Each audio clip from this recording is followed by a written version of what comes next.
नित्यम् आत्मानुभूति वदतं भवतं श्रियं वैतं सदैव क्रियतां भव नित्यचिन्त्यम्। गुरु पूर्णिमा के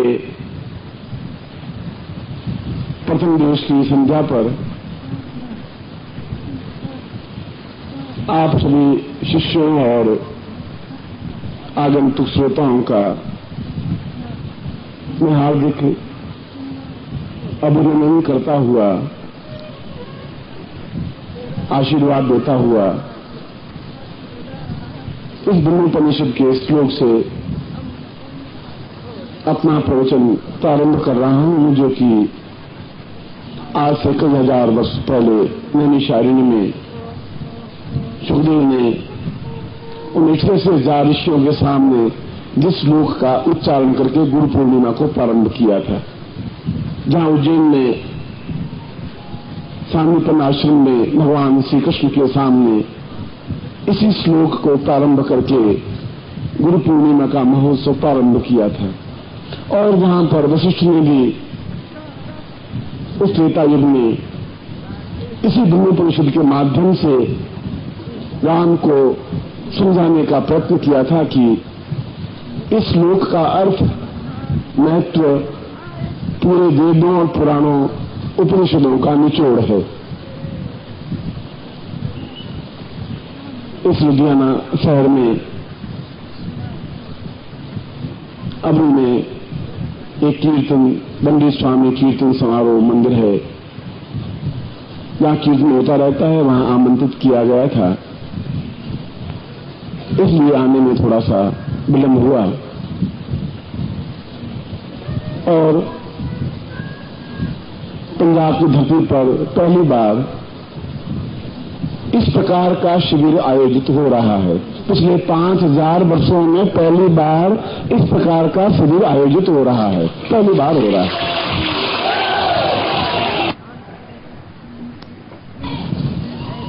हम 5,000 वर्षों के बाद में फिर एक कड़ी को जोड़ रहे हैं।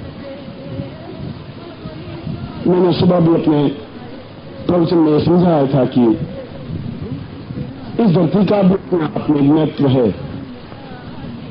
जहां युद्ध है वहां शांति है, जहां भय है वहां निर्भयता है, जहां अज्ञान है वहां गुरु है।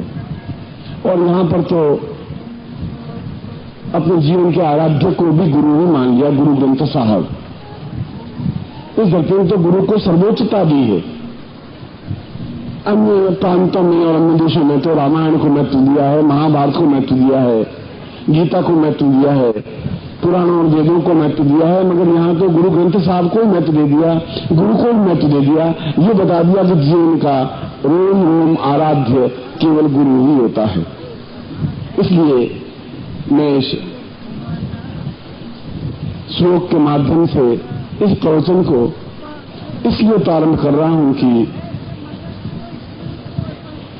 सुबह मैंने अपने प्रवचन में यह समझाया था कि एक कहना सुनना एक अलग तथ्य है। मैंने एक बात कही राम के चरित्र के बारे में, मैंने एक बात कही कृष्ण के चरित्र के बारे में, मैंने एक बात कही बुद्ध या महावीर के चरित्र के बारे में या महापुरुषों के बारे में। एक बात कही, मगर मैंने ऐसा भी कहा कि एक बार मैंने आपको बताया कि नदी में तैरना चाहिए, तैरने से ही नदी पार हो पाएगी, क्योंकि बीच में भंवर है और बवंडर है, तूफान है, पानी उछाल खा रहा है, 20 फुट की लहरें हैं। समस्या आज की यह है कि इस लहरों से कैसे पार पाया जाए। त्रेता युग की समस्याएं त्रेता युग के साथ समाप्त हो गई, द्वापर युग की समस्याएं द्वापर युग के साथ समाप्त हो गई। बुद्ध के समय की समस्याएं कुछ और थी, महावीर के समय की समस्याएं कुछ और थी, शंकराचार्य के समय की समस्याएं कुछ और थी, आज की समस्या कुछ और है। और हमारे जीवन का उद्देश्य उन समस्याओं को सुनना भी आवश्यक है, संतों की वाणी सुनने से भी जीवन पवित्र और धन्य होता है, क्योंकि संत तो अपने आप में एक गंगा की तरह होते हैं, जिसमें जितनी बार भी स्नान किया जाए उतनी बार पुण्य ही प्राप्त होता है, निर्मलता ही प्राप्त होती है। मगर उस बाहरी देह को पवित्र करने की अपेक्षा एक और ज्यादा आवश्यक है कि हम अपने अंदर उतर करके उस भय और उस अज्ञान को दूर करें जो अज्ञान से छाया हुआ है। अगर ऐसा नहीं होता तो फिर शंकराचार्य की आवश्यकता नहीं पड़ती। फिर शंकराचार्य ने कहा कि यह बात सही है कि राम का चरित्र अपने आप में उदात्त है और उसका पालन हमें करना चाहिए। कृष्ण का चरित्र अपने आप में अद्वितीय है और महाभारत और उनका श्रवण करने से हमारे जीवन में एक रास्ता बनता है। मगर समस्या तो यह है कि मैं नदी में उतर गया हूं और उस नदी में लहरें बहुत तूफान उठ रहा है, इस नदी को पार करना है। कौन पार लगाएगा, कैसे पार लगाएगा, इसके लिए मुझे कौन सलाह देगा, किस प्रकार से उतर सकते हैं,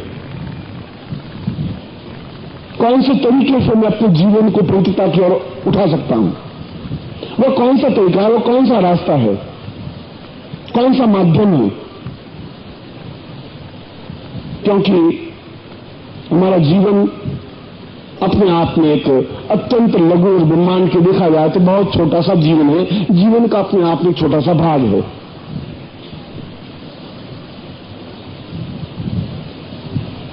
और उस जीवन में हमें सब कुछ प्राप्त कर लेना है। 84 लाख योनियों को समेट लेना है।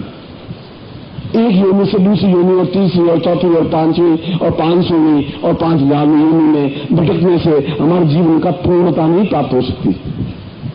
हमारे जीवन की पूर्णता तो इस बात में है कि आज की जो हमारे सामने समस्या है कि हम दोनों जीवन से संघर्ष कर रहे हैं, भौतिकता से भी, आध्यात्मिकता से भी। और पहली बार पिछले 25,000 वर्षों में ऐसा हुआ है कि हम दो राह पर खड़े हुए।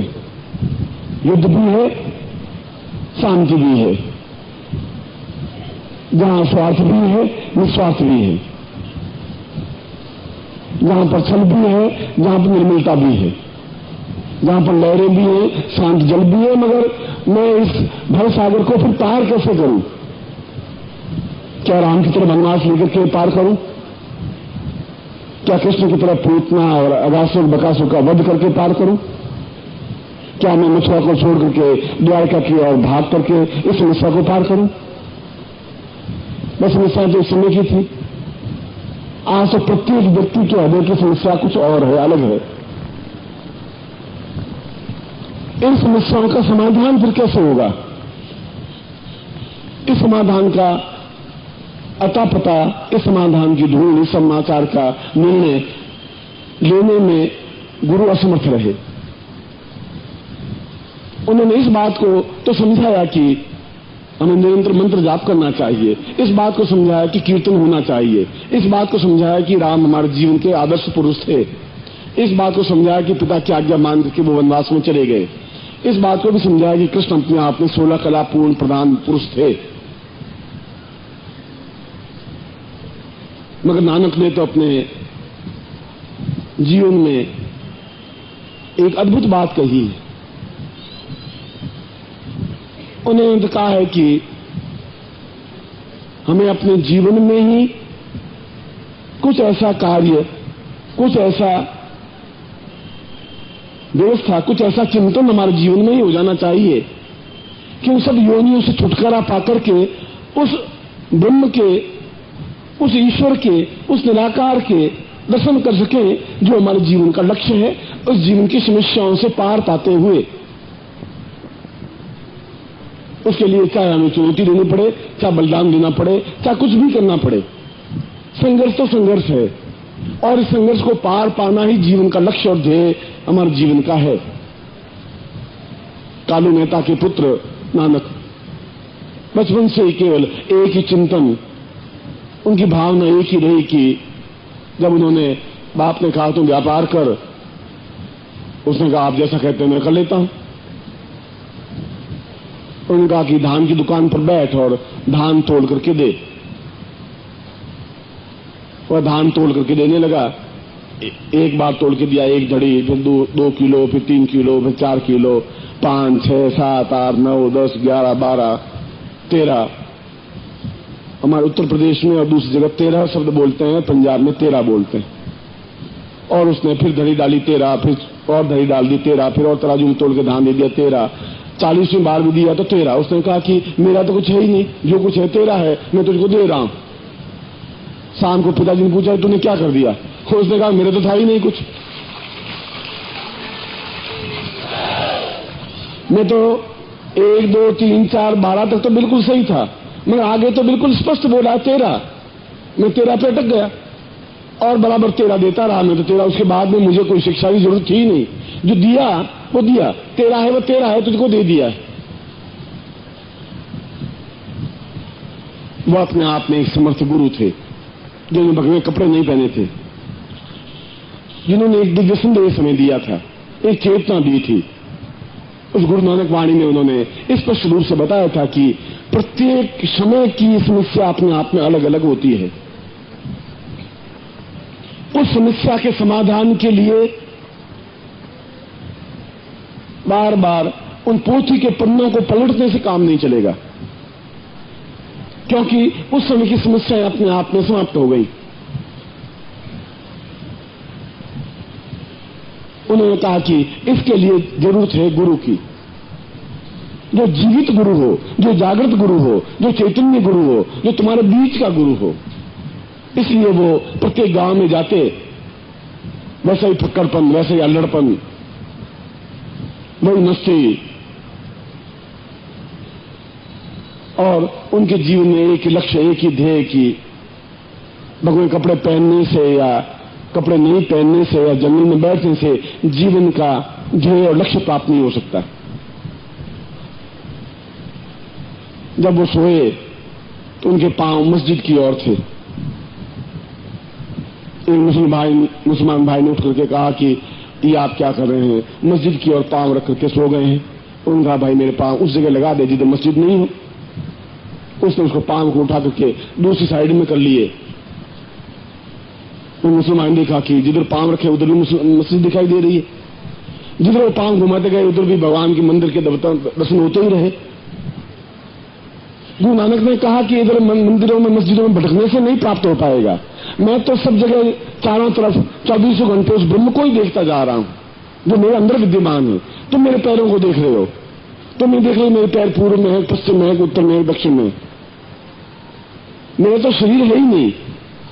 मैं तो जीवन के उस लक्ष्य को प्राप्त करना चाहता हूं, वह संदेश देना चाहता हूं। इसके लिए मैं आया हूं, इसके लिए मैं अवतरित हुआ हूं कि इस जलती हुई दुनिया में एक घाव भर सकूं, उनकी समस्या का समाधान कर सकूं, और प्रत्येक से मिलते, उनकी समस्या को सुनते, उनके लिए समाधान बताते। पहले बार एक नानक पैदा हुआ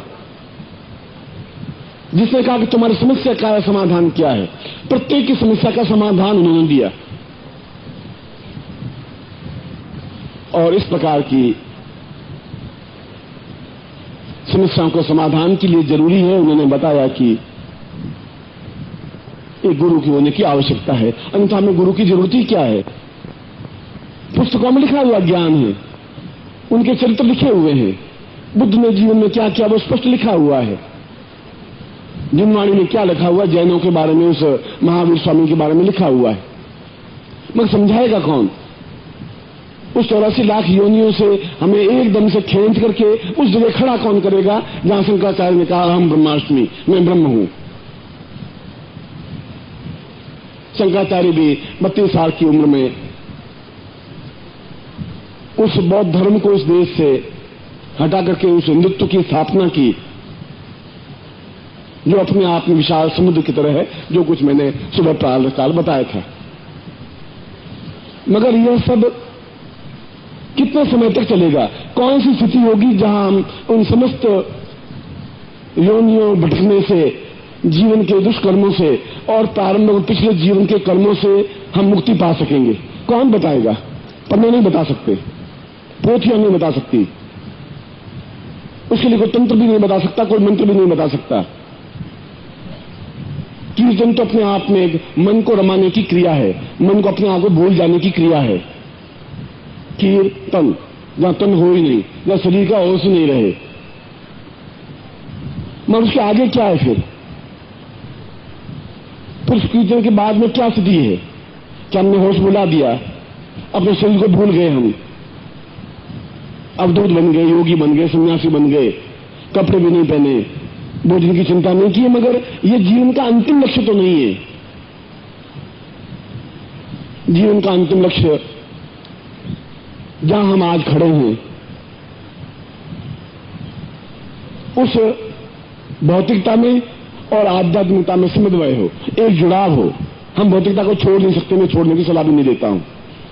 मैं आपको पूरा सन्यासी नहीं बनाना चाहता हूं, मैं आपको ऐसा भी नहीं बनाना चाहता हूं 24 घंटे आप कीर्तन करें। मैं आपको यह भी नहीं कहता हूं कि आप वनवास चले जाएं जैसे राम चले गए। वह उनके जीवन का एक आदर्श था, एक लक्ष्य था। उन्होंने अपने समय में बिल्कुल ठीक काम किया, एक आदर्श कायम किया, एक पत्नी व्रत रहे। जहां राजाओं की उसमें परंपरा थी कि प्रत्येक राजा के पास जितनी ज्यादा रानियां हैं उतनी ज्यादा महान हैं। दशरथ के भी 300 रानियां थी, केवल 3 तो पटरानियां थी। ऐसे पिता के पुत्र ने भी ये कहा कि नहीं, एक पत्नी व्रत ही जीवन की पूर्णता है, श्रेष्ठता है। एक आदर्श कायम किया हमारे जीवन में, जो कि हमारे जीवन में एक लक्ष्य बना,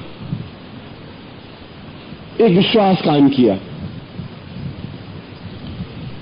और इसीलिए उन गुरुओं ने, उन महापुरुषों ने, उन योगियों ने एक बात फिर कही कि हर बार एक गुरु जन्म लेता है जो अंधेरे में रोशनी बता सकता है, जहां चारों तरफ घटाटोप अंधकार हो। आज जो मेरे सामने समस्या आई, इस समस्या का समाधान कौन सी पोथी बताएगा, कौन सी रामायण बताएगा, कौन सा महाभारत बताएगा? समस्या तो आज मेरे जीवन की है। मैंने मंत्र जाप शुरू कर दिया, अब आगे क्या करूं, आगे क्या करूं, इसको कौन बताएगा? और नानक यही कह रहे हैं कि इसके आगे के लिए फिर गुरु की जरूरत है, जो जीवित गुरु हो, जो जागृत हो, जो चैतन्य गुरु हो, जो चेतना युक्त हो, जो चेतना ले सके और चेतना दे सके। बहुत ठीक उन्होंने कहा। तुलसीदास भक्त थे, उन्होंने भक्ति का ही संदेश दिया। सूर्य एक भक्त थे जिसने कृष्ण का ही संदेश दिया। नानक पहले व्यक्ति थे जिन्होंने प्रैक्टिकल ज्ञान दिया। उन्होंने ये बताया कि जीवन का क्षेत्र अपने आप में गुरुमय हो जाने की क्रिया है। हमारे उन योनियों से छुटकारा पाने की क्रिया है, उन 84 लाख योनियों को एक जीवन में समेटने की क्रिया है। और यदि ऐसा नहीं होगा तो फिर जीवन और हम जन्म लेंगे, इसके बाद भी जन्म लेंगे और जन्म लेते रहेंगे, फिर लड़ते रहेंगे, फिर संघर्ष करते रहेंगे, फिर गोलियों का शिकार होते रहेंगे, फिर घर में दरिद्रता, दीनता, दुख और वैभव देखते रहेंगे, फिर मर जाएंगे। गुरु पूर्णिमा के श्लोक से मैं वापस अपनी बात को प्रारंभ कर रहा हूं कि उस श्लोक की इतनी महत्ता क्यों है। क्या जीवन में गुरु को प्राप्त कर लेना ही सब कुछ है? आप गुरु को प्राप्त कर भी नहीं सकते। आप में अगर इतनी योग्यता होती तो फिर गुरु की जरूरत होती ही नहीं। आप इतनी ऊंचाई पर होते तो फिर गुरु को आपको ढूंढने की जरूरत ही नहीं। गुरु स्वयं आपको ढूंढ लेगा जाकर के कि आप कहां पर बैठे हुए हैं। यह गुरु की ड्यूटी है।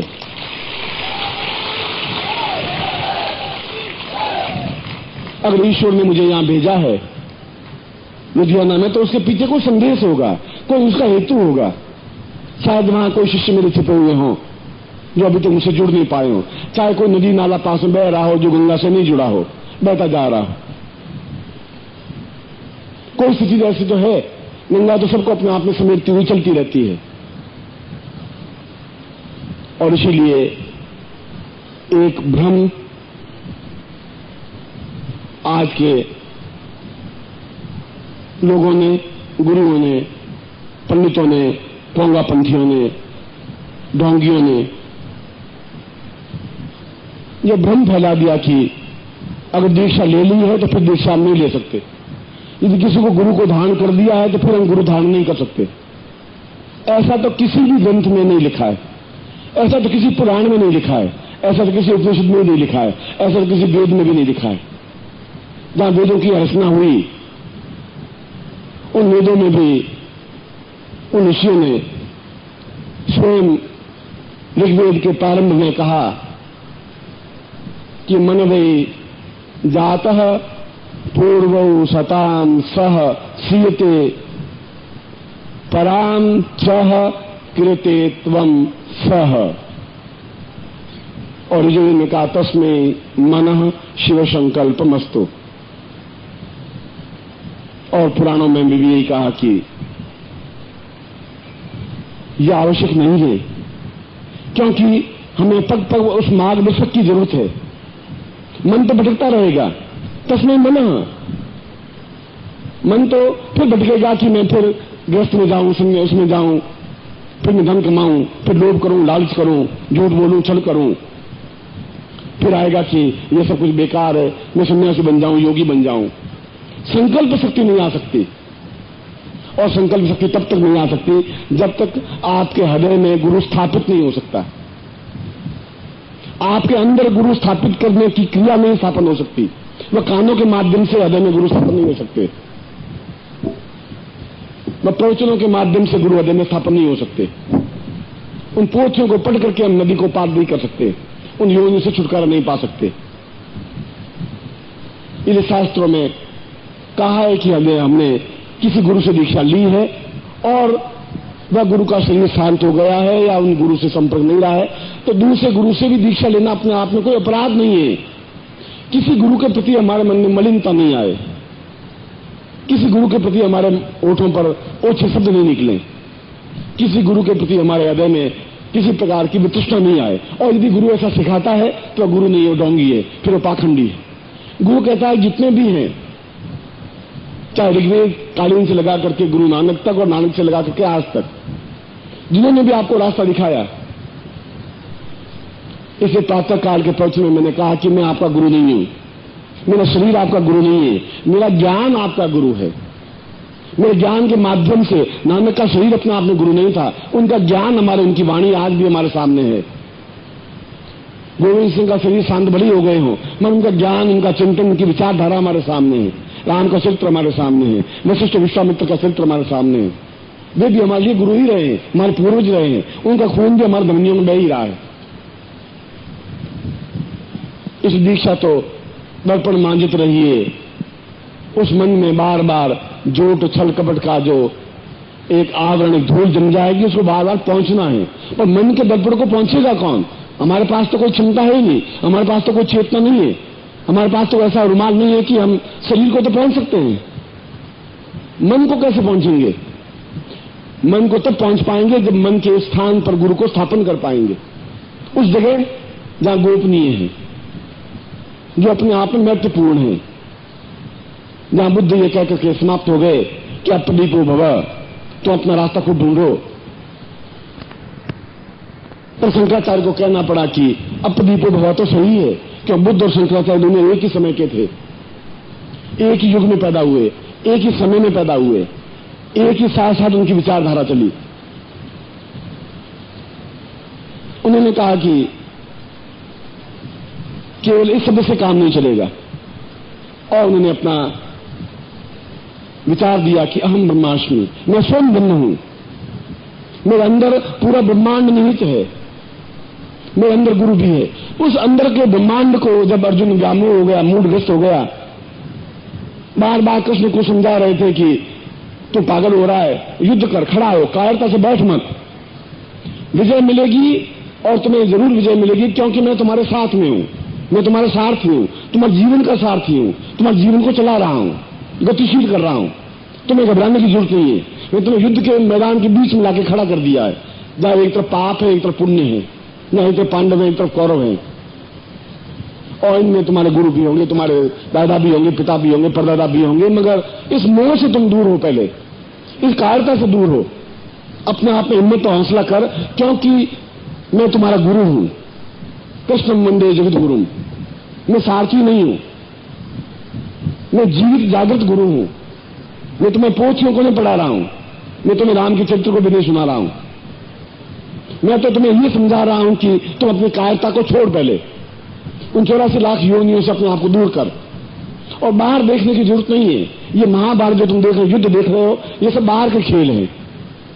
इस बाहर के खेल से दूर हो, अपने अंदर उतर, और तुम अंदर उतरोगे तो तुम देखोगे कि मैं स्वयं तुम्हारे अंदर बैठा हुआ हूं। पूरा महाभारत उसके अंदर निहित है, पूरा ब्रह्मांड उसमें निहित है। फिर भी अर्जुन का मुंह दूर नहीं हुआ। उसने कहा मैं गांडी कैसे उठाऊंगा, कैसे भीष्म के ऊपर तीर कैसे चलाऊंगा, कैसे दादा पर परदादा पर कैसे चलाऊंगा। कृष्ण ने फिर अर्जुन को गीता में समझाया कि तू मूर्ख है, तो युद्धवान तो है, वीरवान भी है, हिम्मत हौसला भी है, मगर नासमझ भी है। अब तुम्हारे नासमझ को दूर कौन करेगा? तुम्हें नासमझ की, तुम्हारे इस अज्ञानता को दूर करने के लिए तुम्हारे गुरु की जरूरत है। अब मैं तुम्हारा सारथी नहीं हूं, अब मैं तुम्हारा गुरु हूं। इस समय अब मैं तुम्हें इस रास्ते को समझा रहा हूं। अभी तक मैं तुम्हारा सारथी था, मित्र था, संबंधी था, रिश्तेदार था। अब मैं तुम्हारी सब चीजों से हट करके हूं। और लौकिक भाषा में उन्होंने उस गीता में समझाया कि तुम ठीक उसी प्रकार से हो जैसा आज मैं उदाहरण देकर आपको समझा रहा हूं कि हम सब ठीक उसी प्रकार से हैं जैसे सिनेमा घर में बैठे हुए। हमने टिकट लिया 10 रुपए का, सिनेमा घर में बैठे, सामने पर्दे पर चित्र चल रहा है, हीरो चल रहा है, हीरोइन चल रही है, खलनायक आ रहा है, कोई किसी को मार रहा है, पीट रहा है, किसी का बेटा मर गया है, कोई हंस रहा है। और स्त्रियां उस सिनेमा घर में बैठी बैठी जब किसी का लड़का उस पर्दे पर लड़के की मृत्यु हो जाती है तो उस सिनेमा घर में बैठी बैठी रोने लग जाती है, सुबकियां लेने लग जाती है, आंखों में से आंसू निकल जाते हैं। और जब किसी खलनायक गुंडे को जब हीरो पीटता है तो आगे की पंक्ति में बैठे हुए और जोर से बोलते हैं, हाँ और पीट, मार दे साले को, मार दे बदमाश को, हटा दे इसको। वो हटा नहीं सकता, वो तो एक टिकट लेके बैठा हुआ है, मगर वह उस समय उस सिनेमा का पार्ट बन जाता है। वह समझता है कि मैं स्वयं इसको जोश दे रहा हूं हीरो को, जैसे गुंडे को जोर से पीटेगा, पीटना जरूरी। हम इस संसार में टिकट लिए हुए बैठे हैं। घर में पत्नी अपना खेल अलग कर रही है, पति अपना खेल अलग कर रहा है, पड़ोसी अपना खेल खेल रहे हैं। इस संसार में कोई हीरो बन रहा है, कोई हीरोइन भाग रही है, कहीं खलनायक दौड़ रहा है, कोई किसी को पीट रहा है, कहीं गोली चल रही है। मगर याद ये रखना है कि हम सिनेमा घर में बैठे हुए हैं, हम उसके पात्र नहीं है, हम हीरो नहीं है, हम हीरोइन नहीं है, हम खलनायक नहीं है, हम पीटने वाले पिटने वाले नहीं है। और जहां आदमी ये भूल जाता है वही मोहग्रस्त हो जाता है, और जहां मोहग्रस्त हुआ वह अंधकार हुआ। और जब अंधकार पैदा हो गया तो फिर उस अंधकार को दूर कौन करेगा? फिर अंधकार दूर नहीं होगा तो फिर ये 84 लाख योनियों में फिर भटकना पड़ेगा हमें। और कृष्ण वहीं पर आके फिर खड़ा कर रहे हैं कि वासान से जीना नहीं था विहाय नवानी गणना चंद्रो प्राणी। तुम शरीर का मोह करो, ये तो सब कुछ मरे हुए हैं, ये तो आज 10 साल बाद मरेंगे, 20 साल बाद मरेंगे, ये तो मरेंगे ही। जो मरे हुए को मार देना अपने आप में कोई दोष नहीं है, तुम्हारे मन को तुम्हें मारना पड़ेगा, तुम्हारे मन में जो कायरता है उसको दूर करनी पड़ेगी। उस श्लोक में भी ये समझाया है कि उस मन की कायरता को, उस मन की बुजदिली को दूर करने के लिए फिर एक गुरु की जरूरत पड़ेगी। फिर एक बार चिंतन करना पड़ेगा कि इस मन की मलिनता को, इस मन की दुष्टता को, इस मन की न्यूनता को कैसे दूर करें, मन पवित्र कैसे होगा। और तब श्री कृष्ण अपना स्वयं सीना खोल करके उस अर्जुन को दिखाते हैं, ब्रह्मांड रूप देख, तो देख तू खुद खड़ा है इसमें, तो देख तेरा रथ खड़ा है, तो खुद देख ले मैं खुद सारथी के रूप में खड़ा हूं, तो अपनी आंखों से देख ले, तो खुद देख ले कि यहां पर भीष्म खड़े हैं, द्रोणाचार्य खड़े हैं, कौरव खड़े हैं, ये सेना खड़ी है, पूरी पांडव सेना खड़ी है। तुम बाहर कहां झांक रहा है, कहां देख रहा है, तो मेरे अंदर देख ले। कृष्ण पहली बार गुरु का सही रूप चित्रित किया। क्यों गुरु का रूप चित्रित किया? क्योंकि वो जीवित थे, जागृत थे, चैतन्य थे, उस समय जरूरत थी। और उसके अंधकार को तो अर्जुन को पहली बार लगा कि ये सारथी नहीं है, ये मेरे मित्र भी नहीं है, ये मेरे संबंधी भी नहीं है, ये मेरे रिश्तेदार भी नहीं है, ये एक गुरु है। इसने मुझे ज्ञान दिया, चेतना दी है कि अंदर उतरने की जरूरत है, अंदर एक दीपक रोशनी पैदा करने की जरूरत है। और जब अंदर रोशनी पैदा हो जाएगी तो अर्जुन ने आंख बंद किए, देखा तो कृष्ण स्वयं साक्षात अंदर विद्यमान है, गुरु के रूप में, सारथी के रूप में नहीं। और एकदम से खड़ा होता है, उसका आलस्य, उसका मोह दूर होता है और चरणों में गिर जाता है। मगर इस भवसागर से पार उतरने के लिए फिर कृष्ण का वही संदेश में बीच में लाके खड़ा करना पड़ेगा कि उस समय बीच जीवित गुरु की जरूरत है। और गुरु शब्द कहने से तो गुरु नहीं बन सकता। किसी को पत्नी कहने से वो मेरी पत्नी नहीं बन सकती। पत्नी बनने के लिए तो मुझे 4 फेरे खाने पड़ेंगे उसके साथ। जीवन में साथ जोड़ना पड़ेगा, जुड़ना पड़ेगा अपने आप में, एकाकार होना पड़ेगा। अर्धनारीश्वर रूप बनना पड़ेगा, जहां आधा शरीर मेरा है आधा शरीर उसका है। भगवान शिव को अर्धनारीश्वर कहा है। कृष्ण के साथ राधा को जोड़ना पड़ा है, भगवान शिव के साथ पार्वती को जोड़ना पड़ा है, जुड़े हैं। और जब तक इस जीवन में ये जुड़ने की जो क्रिया है, इस जुड़ने की क्रिया को दीक्षा कहा जाता है। ये अपने आप में एकाकार हो जाने की क्रिया है, उसको दीक्षा कहा जाता है। जो आज की आपके सामने समस्या है, उसको दूर करने के लिए जिस जरूरत है वह गुरु है, और उस गुरु के साथ संबंध जोड़ने की क्रिया को दीक्षा कहा जाता है। वह दीक्षा 1 बार लें, 2 बार लें, 10 बार लें, 20 बार लें, 1 गुरु से लें, 10 गुरु से लें। क्योंकि तुम वहां जाके अटक जाते हो जहां कहते हो कि कृष्ण लाल मेरा गुरु है, हेमराज मेरा गुरु है। मैं तुम्हें कहता हूं ये तो नाम है, वह गुरु नहीं है तुम्हारा। उसके अंदर जो ज्ञान है वह तुम्हारा गुरु है। उस गुरु को तो बार बार प्राप्त करना पड़ेगा। 10 बार भी दीक्षा ले सकते हैं, 10 लोगों से भी दीक्षा ले सकते हैं। 10 नालियों में पड़े हुआ अगर हीरा है तो उसको उठा के पहुंच करके अंदर रख सकते हैं। जहां भी ज्ञान है, उस ज्ञान को प्राप्त करने के लिए दूसरी बार और तीसरी बार और चौथी बार और 5वीं बार और 20वीं बार दीक्षा लेने में कहीं कोई दोष नहीं है, कोई शास्त्र में निषेध नहीं है। शास्त्र साफ साफ इस बात को कहते हैं कि जीवन में, इस जीवन में ही पार पा जाना है। और इस जीवन का मतलब वर्तमान जीवन, और वर्तमान जीवन में पार पाना है तो एक मार्गदर्शक की जरूरत है, एक उस व्यक्ति की जरूरत है तुम्हें पग पग पर तुम्हारी समस्याओं का समाधान कर सकते। तुम चले और आगे दीवार आ गई, आगे कहां से पार होंगे, कोई रास्ता नहीं है। अब एक गुरु हेम रास्ते समाप्त हो गए, अब तुम्हें कौन बताएगा कि दीवार को पार कैसे करना है, कौन बताएगा? इसलिए उस नानक की वाणी मुझे वापस याद आ रही है, क्योंकि जीवित जागृत गुरु फिर पास में होना जरूरी है, जो तुम्हें बता सके, जिसमें ज्ञान हो, जिसमें चेतना हो, जिसमें वेदों का अध्ययन किया हो, जिसने पुराणों का अध्ययन किया और तुम्हारे साथ उस भवसागर के बीच में खड़ा हो, तुम्हारे साथ खड़ा रहे। वो बाहर खड़ा खड़ा तैरना नहीं सिखाए तुम्हें, उसमें तैरना सीख नहीं सकते, भवसागर से पार नहीं पा सकते। और भवसागर से पार पाना जरूरी है। अगर नहीं हुए तो फिर हम जन्म लेंगे दूसरी बार, तीसरी बार, चौथी बार, 5वीं बार। इसलिए पहली बार इस लुधियाना के शहर में, इस पंजाब में मैंने इस शिविर की स्वीकृति दी। ये बताया कि हम उस मुंह में नहीं घुसे कि अगर एक बार दीक्षा ली तो बस ले ली और मंत्र जाप बराबर करते रहे। क्या मैं दूसरा गुरु का दूसरा मंत्र लूं? अगर दूसरा गुरु दूसरा मंत्र दे रहा है, उस मंत्र को भी हम जाप करना पड़ेगा। ये मेरा कुर्ता फट जाएगा, बिल्कुल जीर हो जाएगा, तो उस पर कुर्ते से मोह करने की जरूरत नहीं है। उस कुर्ते को दूसरी जगह रख देंगे पवित्र स्थान पर, फिर दूसरा मंत्र, दूसरा कपड़ा पहन सकते हैं, दूसरा कुर्ता पहन सकते हैं, फिर तीसरा कुर्ता भी पहन सकते हैं। तुम्हारे जीवन में तो 50 कुर्ते बदले होंगे, तुम तो नहीं बदले। जहां पर भी न्यूनता आएगी, जहां रास्ता बताने वाला होगा, उस व्यक्ति से हम 1 बार, 2 बार, 4 बार दीक्षा लें। मगर हमारे साथ ऐसा व्यक्ति होना चाहिए जैसा कृष्ण हो, जो खुद युद्ध में अर्जुन के साथ में खड़ा रहा। वो द्वारिका में खड़ा होकर के कैसे अर्जुन तो लड़, वैसा हो सकता था।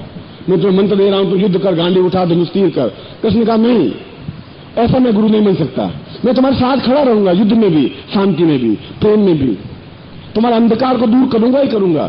तीरों की बौछार होगी, मैं खुद झेलूंगा तुम्हारे साथ में। मैं तुम्हें विजय दिला करके रहूंगा। ये मेरे जीवन का प्रण है।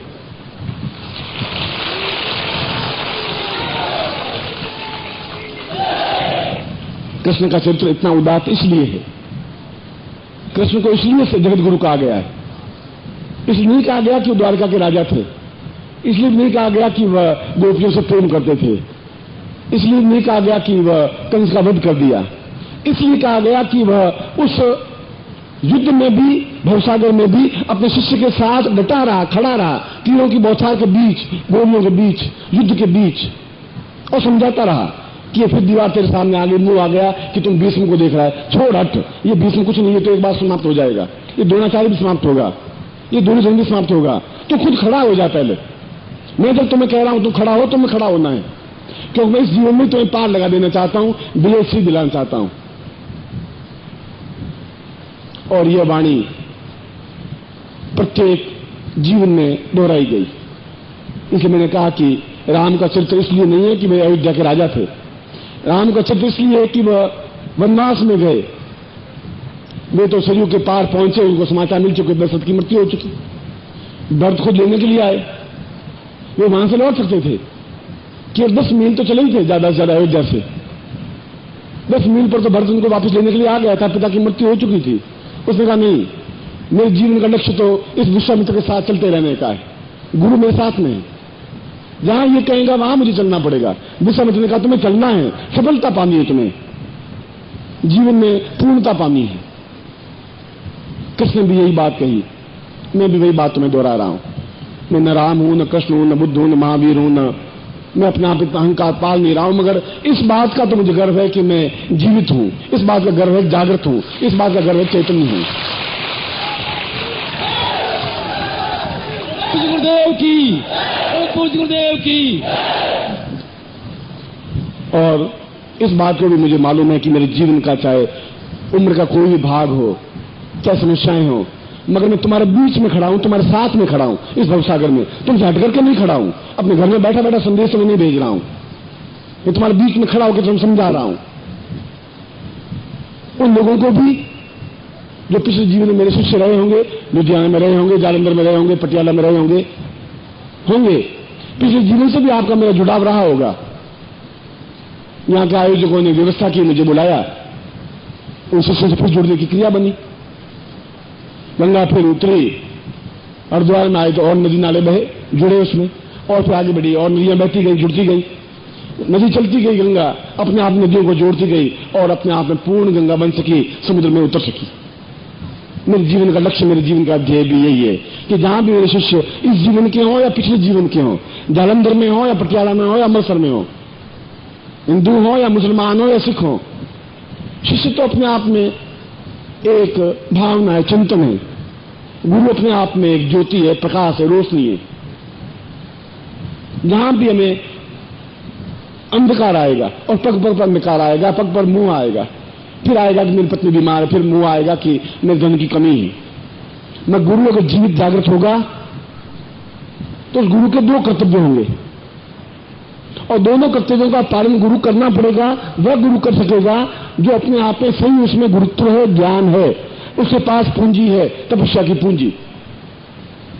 मैं तो इलाहाबाद में आपको कह चुका था कि मैं आपसे विदा लेना चाहता हूं, मुझे तो कोई मोह था भी नहीं, मैं तो उसके बाद भी 1 महीने 1.5 महीने तक बिल्कुल एक अलग थलग खड़ा रहा, न किसी को पत्र लिखा, न किसी को टेलीफोन किया, निश्चय कर लिया था कि मैं अपने आप में अपने खुद स्वाध्याय में लगूंगा। मैं फिर आप बिलखे, फिर रोए, फिर आप उदास हुए, फिर आप चिंतित हुए, फिर आप परेशान हुए कि ऐसा तो जीवन नहीं चल सकता। तो मैं आंसुओं की धार टूटी नहीं, आंखों से आंसू बहते गए। एक ऐसा लगने लगा कि इस आदमी के जाने के बाद फिर जीवन का अर्थ क्या रह जाएगा, कैसा हो जाएगा, अभी तो भरोसा का पार उतर ही नहीं, बीच में कैसे छोड़ के चला जाएगा। जो आपके मन में कल्पना आई वह मेरे मन में भी आई कि ऐसा युद्ध छोड़ के खड़ा होने से काम तुम्हारा नहीं चलेगा, ये तुम्हारी फिर कायरता हो जाएगी, फिर तुम गुरु पद से वंचित हो जाओगे, तुम्हें फिर शिष्यों के बीच में खड़ा होना पड़ेगा। फिर मैं आपके बीच में आके खड़ा हुआ।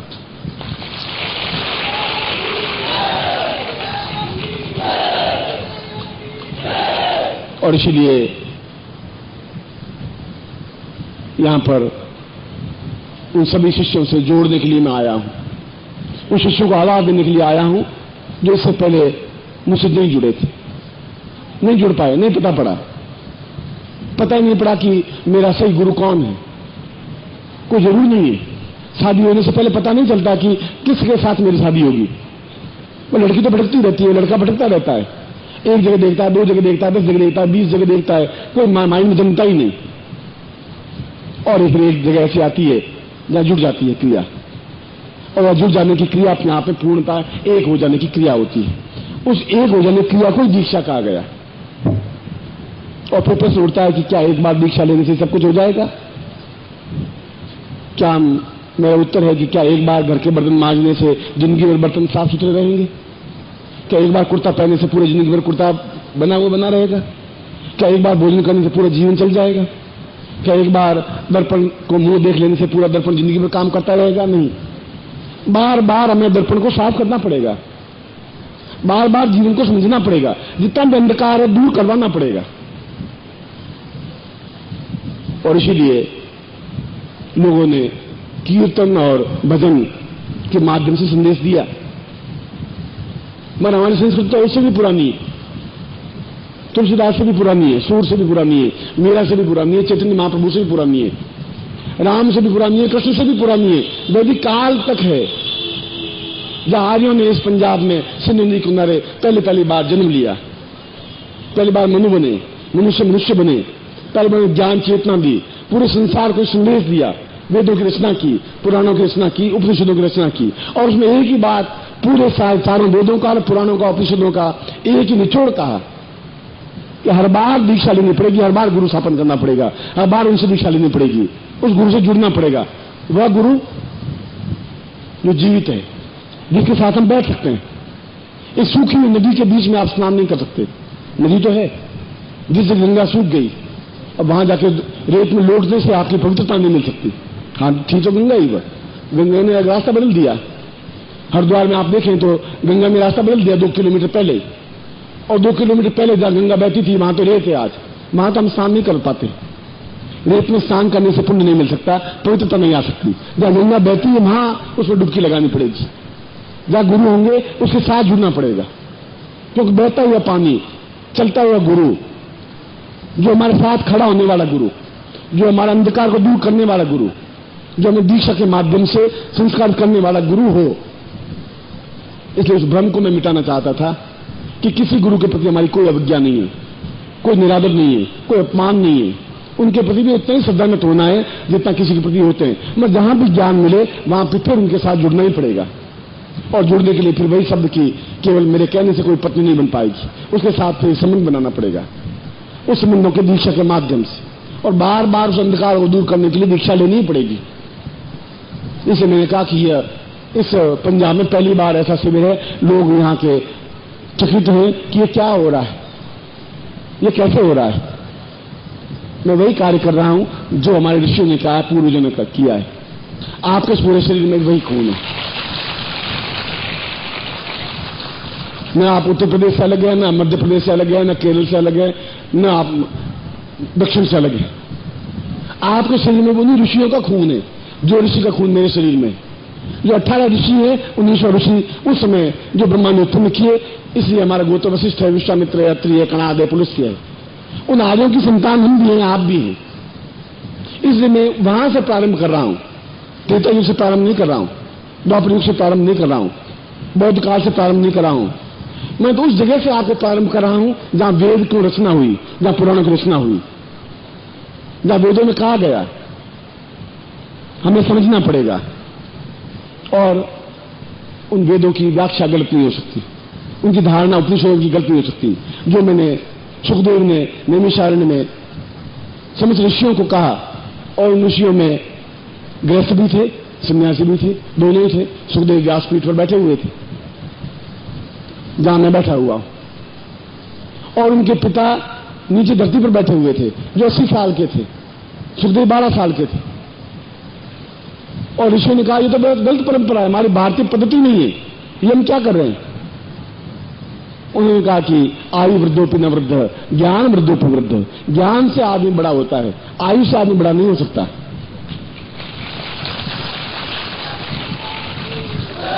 इतने से ज्यादा ऋषियों में 12 साल का बालक ज्यादा वृद्ध था, ज्यादा ज्ञानवान था, ज्यादा चेतनावान था। इसलिए गुरु के सामने दोनों स्थितियां बनेगी। आपकी जीवन की समस्याओं को भी दूर करे। कौन करेगा आपकी समस्याओं को? आप तो करके थक गए। आपकी जीवन की समस्याएं दूर नहीं होंगी तो जहां मैं ले जाना चाहूं वहां चल भी नहीं पाएंगे आप। आपकी जीवन की समस्याएं पारिवारिक होंगी, आर्थिक होंगी, रोग से मुक्ति होगी, समस्याओं से प्राण पाना होगा, भय से दूर होना होगा, सैकड़ों प्रकार की समस्याएं होंगी। उन समस्याओं को दूर करने के लिए भी हमारे वेदों ने दीक्षा का विधान ही रखा कि गुरु अपनी तपस्या का अंश को दे और गुरु दक्षिणा ले, मगर अपने परिवार के, अपने पेट के पालन पोषण के लिए नहीं, उस ज्ञान के विस्तार के लिए ले। क्योंकि गुरु अपने आप में एक ज्ञान का आदान प्रदान है। जब मैं आपकी आर्थिक और भौतिक समस्याएं दूर करूंगा, तब मैं आध्यात्मिकता के पथ पर अग्रसर कर सकूंगा, तब मुझ जगह ले सकूंगा जहां शंकराचार्य ने कहा हम ब्रह्मास्मि, मैं स्वयं ब्रह्म हूं। तब आपके अंदर एक रोशनी फूट सकेगी। जब तक उस तनावों से हैं, तब उस समस्या से मुक्ति नहीं पा सकते। ये दीक्षा दोनों प्रकार की होंगी। इसलिए उस श्लोक को, उस मंत्र को, जहां ऋग्वेद का मंत्र मैंने आपके सामने उच्चारण किया, ऋग्वेद ने कहा कि गुरु का धर्म है, गुरु का कर्तव्य है, गुरु का ध्येय लक्ष्य है कि उसके जीवन की समस्याओं को पहले दूर करे, पहले ये काम करे, उस जीवन की समस्याओं को दूर करके फिर उसको उस मार्ग पर डाले जहां उसको, उसके हृदय में पूर्ण ब्रह्म स्थापन हो, जहां ब्रह्मांड को देख सके, वो ब्रह्मांड के दर्शन कर सके। मुझे दोनों ही कार्य आपके सामने करने पड़ेंगे। आपको समस्याओं का समाधान भी करना पड़ेगा। एक बार में होगा, 2 बार में होगा, 3 बार में होगा, 4 बार में होगा। अगर मैं 100 रुपये कर्जा उतारना है तो एक बार में उतार सकूंगा, तो 20-20 रुपये करके 5 बार में उतारना पड़ेगा, पर कर्जा तो उतारना ही पड़ेगा। आपके जीवन की समस्या एक बार में दूर नहीं हो सकती, तो फिर एक बार फिर उसी तपस्या का अंश प्राप्त करना पड़ेगा, फिर तीसरी बार भी प्राप्त करना पड़ेगा, मगर एक क्षण ऐसा आएगा कि उन समस्याओं से आप मुक्ति पाएंगे ही पाएंगे। उस प्रकार की दीक्षाओं का विधान भी उस आर्य पद्धति से प्रारंभ है, जहां वशिष्ठ ने स्वयं अपनी पत्नी को दीक्षा दी। उस मैत्री को कहा तुम मेरे शिष्य बन, मेरी पत्नी बनकर के तुम उस ब्रह्म को प्राप्त नहीं कर पाओगी। छोड़ इस राज पार धन दौलत को, छोड़, तुम सब कुछ मेरे चरणों में समर्पित कर। पत्नी को कह रहा है, ये तुम्हारे पास गहन है, पहले वो छोड़, पहले यहां पर समर्पित कर, फिर मैं तुम्हें ज्ञान दूंगा। तुम देगा, तुम देगी तो मैं तुम्हें प्राप्त कर दूंगा। एक प्रदान होगा, एक वृक्ष बनेगा, एक चिंगारी बनेगी, अपना में पूरा व्रत बनेगा। इसलिए शिष्य का कर्तव्य देना, गुरु का कर्तव्य भी है देना। दोनों अपने अपने कर्तव्य में लगे रहेंगे, एक साइड से कोई काम नहीं हो पाएगा। मगर स्वार्थ बीच में हो, वह गुरु नहीं बन सकता। बेटा नालायक तजो, तजो स्वार्थी यार, निर्मोही माता तजो, तजो निर्लजी नार, तजो निर्लजी नार, तजो सन्यासी कामी, नौकर नमक हराम, तजो अन्यायी स्वामी, गुरु लालची तजो, तजो चेला अलसेटा। जो स्वार्थी है, लालची है, जो अपने स्वार्थ में केंद्रित है, उस चेले को भी छोड़ देना चाहिए। जहां गुरु केवल अपने ही स्वार्थ में लीन है, उस गुरु को भी छोड़ देना चाहिए। दोनों बात बताइए उसने। गुरु अपना ज्ञान, अपनी तपस्या का अंश दे, जो बहुत कीमती है, बहुत महत्वपूर्ण है, देकर के उस समस्या को दूर करने का प्रयत्न करे। तुम्हारी समस्याएं दूर नहीं होंगी तो तुम उस जगह भी नहीं पहुंच पाओगे जहां मैं पहुंचाना चाहूंगा, जहां अपने अंदर रोशनी पैदा हो सकेगी, अपने आप में पूर्ण प्रकाश फैल सकेगा, जहां प्रभु के दर्शन हो सकेंगे, अब मैं पूर्ण ब्रह्मांड को देख सकेंगे, जहां शंकराचार्य की उक्ति प्रारंभ हो सकेगी कि हम ब्रह्मास्मि। वो पागल नहीं था। उसने कहा कि ये सुनने से काम नहीं चलेगा। उसने कहा कि उस बुद्ध के उपदेशों से मेरा काम नहीं चल सकता। मैं तो स्वयं पूरा ब्रह्मांड स्थापन करना चाहता हूं इस गुरु शिष्यों के हृदय अंदर, और ये बता देना चाहता हूं तुम खुद ब्रह्मांड हो, अहम ब्रह्मांड में, बाहर देखने की जरूरत नहीं। पूरा ब्रह्म, पूरा ब्रह्मांड, पूरा विश्व, समस्त विश्व ही नहीं, पूरा ब्रह्मांड, सूर्य चंद्र नक्षत्र तारे ग्रह नक्षत्र मेरे अंदर है, मगर वहां तक ले जाएगा कौन? और वहां ले जाने के लिए भी फिर उसी ऋग्वेद में साफ साफ कहा है कि गुरु, समर्थ गुरु, चैतन्य गुरु, जीवित गुरु। मरा हुआ देह शरीर शांत हो गया, शरीर तो आसान से जीना, एक दिन मेरा शरीर भी शांत होगा, फिर कोई नया गुरु स्थापन होगा, फिर आपको ज्ञान देगा, फिर आपको चेतना देगा। मगर उससे पहले ही आप उस जगह पहुंच जाएं जहां मैं आपको पहुंचाना चाहता हूं, फिर गुरु की जरूरत रहेगी नहीं, फिर रास्ते की जरूरत पड़ेगी नहीं।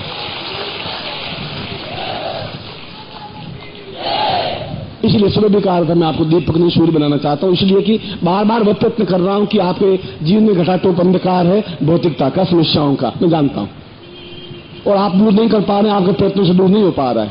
इसलिए वहां पर भी दीक्षाओं का विधान है, चाहे संतान के लिए हो, चाहे धन के लिए हो, चाहे व्यापार के लिए हो, वह भी उतना ही जरूरी है, हमारे जीवन में जरूरी है। वहां ट्यूबलाइट लगेगी तो जरूरी है कि आयोजकों को ट्यूबलाइट के पैसे देने पड़ेंगे। ये टेंट इतना लगाया है तो इनको जरूरत है। ये सारा जो खेल आयोजक कर रहे हैं ये जरूरी है उनके लिए, नहीं तो आप कहां बैठते, मैं कहां बैठता। उन आयोजकों ने उस कार्य के लिए यदि वो धन आपसे दान याचना ले रहे हैं तो दोष नहीं है, क्योंकि वो अपने घर के पत्नी और बच्चों को खिलाने के लिए नहीं ले रहे हैं, वो ले रहे हैं तो फिर गलत कर रहे हैं। एक आध्यात्मिक संत आए, ज्ञान दें, चेतना दें, आपको बिठाएं, आपको भोजन की व्यवस्था करें, वह कार्य बिना धन के तो नहीं हो सकता। और आपके उस कार्यों के माध्यम से, उस धन के माध्यम से वो इस प्रकार के पूर्ण व्यवस्था कर पा रहे। वास्तव में यहां पर जिस प्रकार से कार्य हो रहा है, आपको मैं देख रहा हूं कि भीड़ उमड़ती जा रही है। और एक प्रकार से देखा जाए तो अपने जीवन में मैं आपके इस अथाह समुद्र को देख करके एहसास करने लगा हूं कि आपका मेरा हृदय से जुड़ाव है। सैकड़ों नए शिष्य इस शहर में जुड़ेंगे, आप स्वयं देखेंगे अगले कल और परसों पल्ले रोज में। फिर एक चेतना पैदा होगी। एक बार नहीं, कम से कम पंजाब में मुझे 20 बार आना पड़ेगा, एक बार नहीं, मुझे मालूम।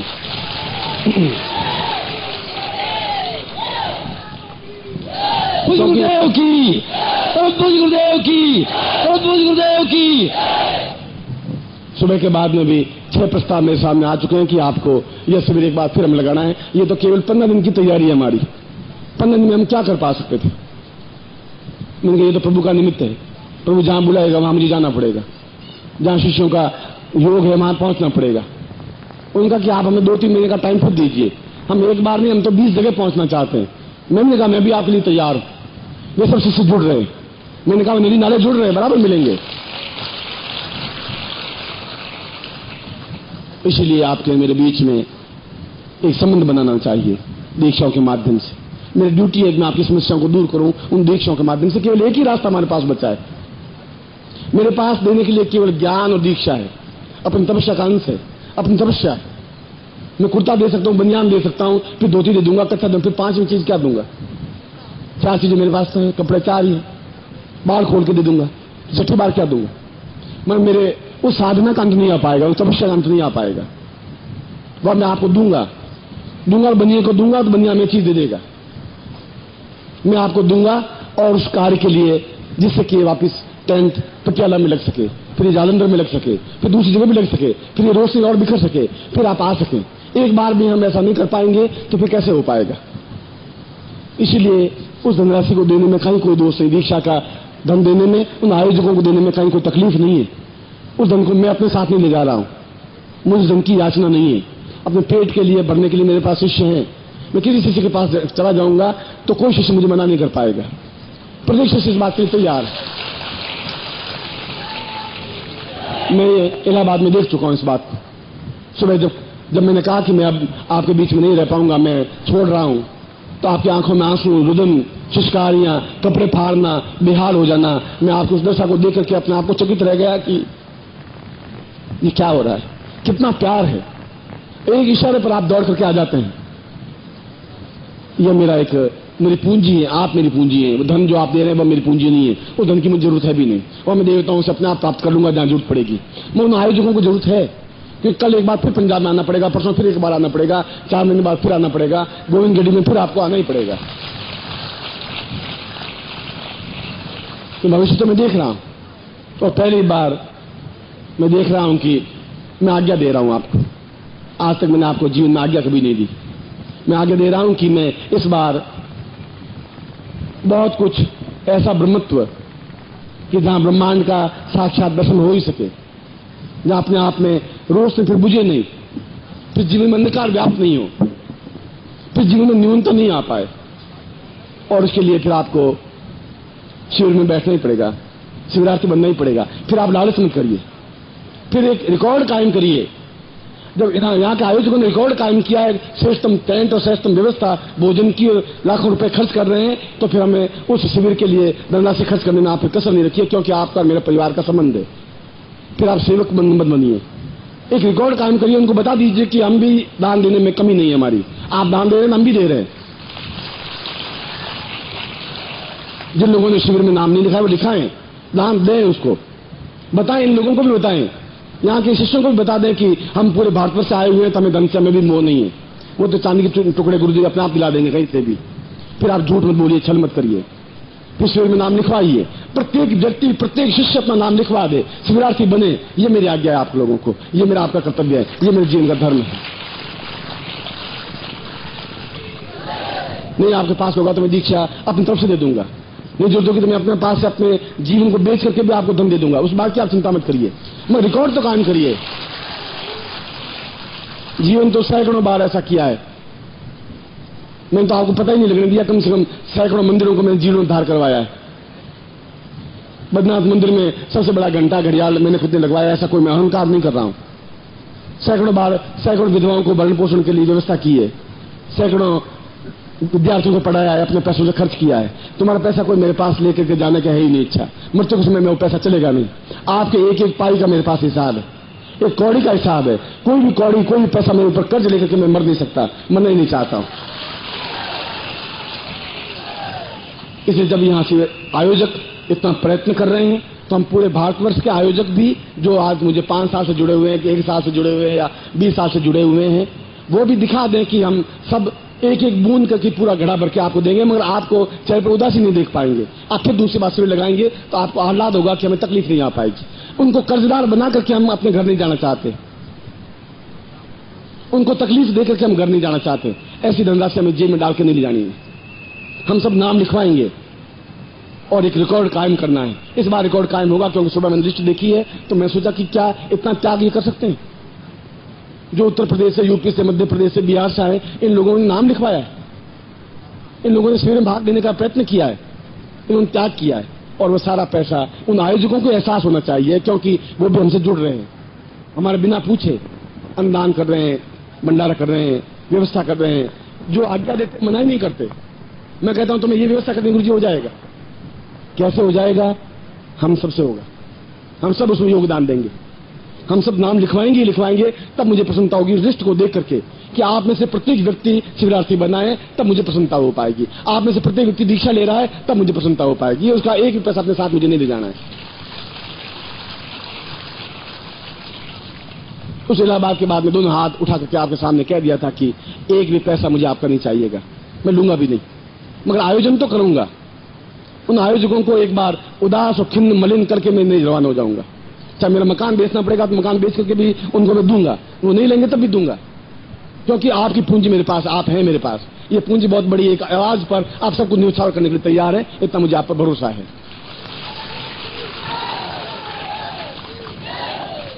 और इसीलिए ये अगले 3 दिन जीवन के महत्वपूर्ण दिन हैं, क्योंकि जब एक बार मन विरक्त हो गया कि मुझे सब कुछ छोड़ना है, अपने स्वाध्याय में लगना है, तब मेरे सामने फिर 2 जगह खड़ी थी।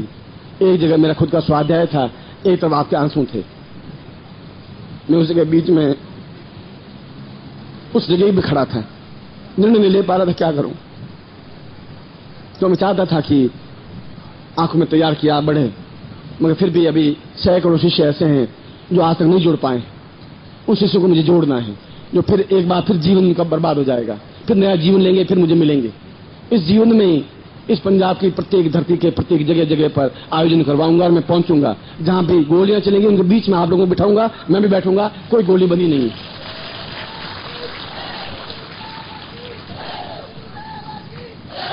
आज तक कोई कारखाना ऐसा नहीं बना है जहां कोई गोली बनी हो जो आपके सीने को पार कर सके। गोली का निर्माण ही नहीं हुआ तो आपके सीने में जाएगी भी कहां? फिर घबराने की जरूरत ही कहां? और दिव्यो सदांजयी भवनित्यचिन्त्यम् आत्मानुभूति वदतं भवतं श्रियं वै पूर्णं सदैव क्रियतां भवनित्यचिन्त्यम्। गुरु पूर्णिमा के प्रथम दिवस की संध्या पर आप सभी शिष्यों और आगंतुक श्रोताओं